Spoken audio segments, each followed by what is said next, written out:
We received this unit this morning. Customer was mentioning that one of the ports, the one in the back, is not charging. The other one is charging, it's okay. Unit is working as it should, so no problem. But now we're gonna test. We have to install our tester. So we got the power coming in.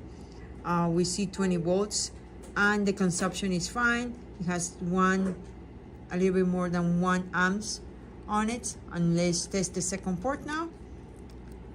Second port is missing the 20 volts. That's why the unit is not charging on the second port, and there is no consumption at all. As you can see, 0 amps. So what we need to do, there is 2 scenarios right here. This is another board we have over here. So we need to remove the board from the computer over there.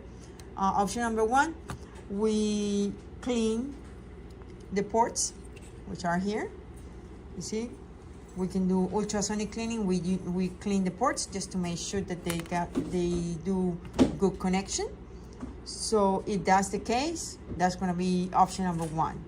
And option number 2, after the cleaning, we'll have to go and check this area with the management area. It can be either here, the problem, or it could be right here, power management.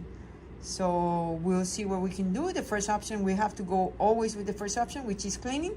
And then in the worst case scenario, we go with option number 2, which is the logic board repair. We have to do micro soldering in order to fix the port. Okay, thank you.